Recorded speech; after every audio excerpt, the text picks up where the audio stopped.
ராமேஸ்வரம் தனுஷ்கோடி கடல் ஓரம் காத்து சத்தமா வீசுது. அலைகள் கரைய தொட்டு தொட்டு திரும்புது.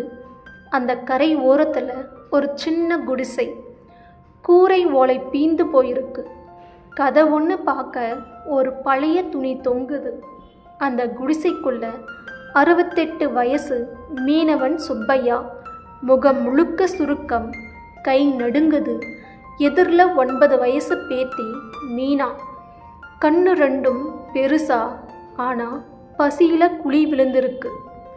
அடுப்பில் வெறும் வெந்நீர் குதிக்குது. அரிசி கூட இல்லை. மீனா, தாத்தா பசிக்குது தாத்தா.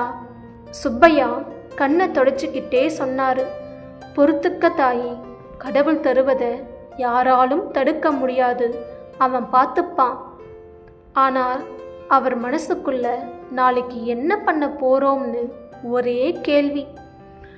மறுநாள் காலையில் சுப்பையார் ஊர் செட்டியார் வீட்டுக்கு போனார் கடன் கேட்க. செட்டியார், என்ன சுப்பையா, மறுபடியும் கடனா? உனக்கு வயசாச்சு, கடலுக்கு போக முடியலை, திருப்பி எப்படி தருவ? சுப்பையா சொன்னார், ஐயா, 1 மாதம் தவணை கொடுங்க, படகை ஓட்டி கடன் அடைச்சிடுறேன். செட்டியார் சிரிச்சாரு. படகா? அந்த ஓட்ட படகா? அந்த ஓட்ட படகை வச்சு என்ன பண்ண போற?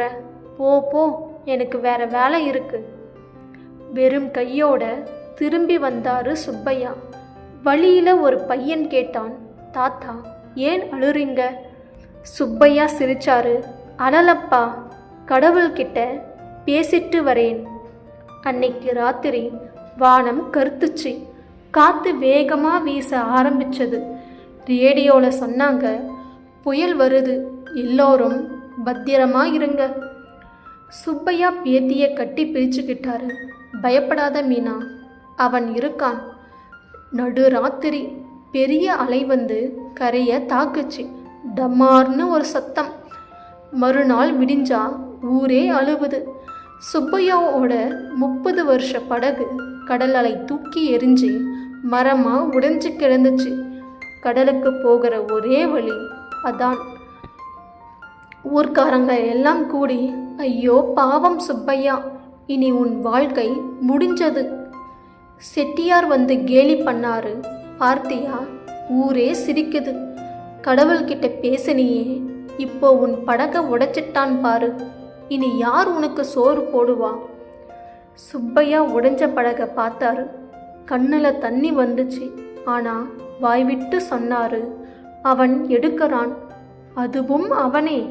அவன் கொடுக்க நினைச்சா இந்த உலகத்தில் யாராலும் தடுக்க முடியாது. பேத்தி மீனா கேட்டா, தாத்தா நம்ம பட்டினி கிடக்க போகிறோமா? சுப்பையா, இல்லை தாயி, கடவுள் வழி காட்டுவான். 3 நாள் ஆச்சு. புயல் ஓஞ்சி போச்சு. கடல் அமைதியாச்சு.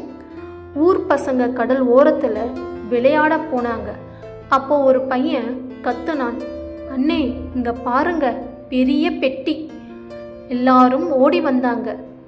கடல் ஓரத்தில் ஒரு பெரிய இரும்பு பெட்டி ஒதுங்கி கிடந்துச்சு. பூட்டு போட்டு இருந்துச்சு. ஊர் பெரியவங்க வந்தாங்க, பூட்டை உடைச்சாங்க. உள்ளே இருந்ததை பார்த்து எல்லார் கண்ணும் வளர்ந்துச்சு. வெள்ளி பாத்திரம், பழைய காசு, தங்க கம்பல், ஒரு கப்பல்ல இருந்து புயலில் தவறி விழுந்த பெட்டி அது. யார் சொந்தம்னு யாருக்கும் தெரியலை. போலீஸ் வந்து விசாரிச்சாங்க. 3 மாதம் ஆச்சு, யாரும் வரலை. ஊர் பஞ்சாயத்து கூடுச்சு. தலைவர் சொன்னார், யார் வீட்டுக்கு முன்னாடி ஒதுங்குச்சோ அந்த குடும்பத்துக்கே இது சொந்தம். எல்லாரும் பார்த்தாங்க. அந்த பெட்டி சுப்பையா குடிசைக்கு முன்னாடி அவர் உடைஞ்ச படகு பக்கத்தில் தான் ஒதுங்கி கிடந்துச்சு. செட்டியார் வாயடைச்சு போயிட்டாரு. இது இது எப்படி? சுப்பையா அந்த காசில் முதல்ல புது படகு வாங்கினாரு, முன்னை விட பெரிய படகு. அடுத்து பேத்தி மீனாவை நல்ல பள்ளிக்கூடத்தில் சேர்த்தாரு. நீ படித்து பெரிய ஆளாக வரணும் தாயி. அப்புறம் ஊரில் யார் கஷ்டம்னு கேட்டாலும் முதல் ஆளாக போய் உதவி பண்ணார். யார்கிட்டையும் கடன் கேட்கல, கடன் கொடுத்தாரு. 10 வருஷம் கழிச்சு மீனா டாக்டருக்கு படித்து முடிச்சு ஊருக்கு வந்தான்.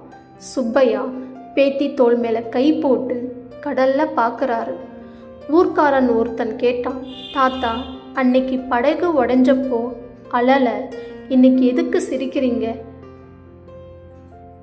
சுப்பையா சொன்னாரு, தம்பி, அன்னைக்கு அழுதா நஷ்டம், இன்னைக்கு சிரிச்சா லாபம்.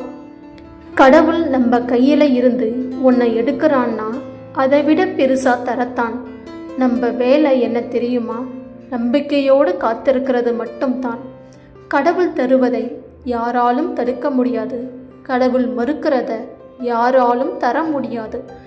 கடல் அலை அவர் பேச்சுக்கு ஆமான்னு தலையாட்டின மாதிரி இருந்துச்சு. இந்த கதை உங்கள் மனசை தொட்டா ஒரு லைக் போடுங்க.